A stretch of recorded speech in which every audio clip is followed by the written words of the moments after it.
les membres du gouvernement togolais devront désormais s'acquitter eux-mêmes de leurs factures d'eau et d'électricité à usage domestique. C'est ce que stipule une lettre circulaire signée le 23 mai 2025 par le ministre de l'Économie et des Finances. Cette décision se situerait dans le cadre de la réforme de la gouvernance publique et des mesures de réduction des charges supportées par le budget de l'État. Si la décision en soi est à saluer, les questions que l'on est en droit de se poser sont: pourquoi c'est seulement maintenant que l'on prend une pareille décision? Quel lien a-t-elle avec la récente augmentation des factures d'électricité? Et quelle sera réellement sa portée économique dans un magma de gaspillage financier? Pourquoi seulement maintenant? Question assez importante. Pourquoi seulement après 20 années d'exercice du pouvoir? Faure Gnassingbé, même, avait déclaré depuis plusieurs années que c'est une minorité qui accapare les richesses du pays. Pourquoi alors attendre tout ce temps avant de prendre une décision aussi simple et aussi banale? Une décision qui aurait pu,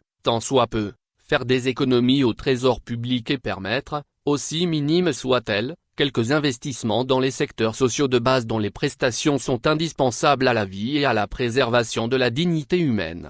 Des économies qui pouvaient permettre de soulager un peu la souffrance des pauvres populations. Pourquoi seulement maintenant, quand les populations ont croupi durant des années sous le poids d'une pauvreté ambiante? En tout cas, il était quand même temps. Il vaut vraiment mieux tard que jamais, n'est-ce pas? Quel lien avec l'augmentation récente des factures d'électricité? On se rend compte que cette décision arrive quelques jours seulement après l'annonce de l'augmentation des factures d'électricité. On a l'impression que, parce que l'on veut augmenter les factures d'électricité et que la population proteste, on cherche une mesure cosmétique pour calmer les colères. Ce rapprochement crée des doutes réels quant à l'objectif affiché de cette décision et à sa mise en œuvre effective. La décision du 23 mai 2025. Une goutte d'eau hors de l'océan. Nous pensons que ce qu'il convient d'appeler désormais la décision du 23 mai 2025, pour nous, n'est qu'une goutte d'eau hors de l'océan. La plaie causée par le gaspillage économique et le sabotage du patrimoine national à notre pays est tellement béante que cette décision minime et isolée ne peut y constituer une quelconque thérapie. Obliger les membres du gouvernement à payer leurs factures d'eau et d'électricité eux-mêmes ferait bien sûr des économies au trésor public,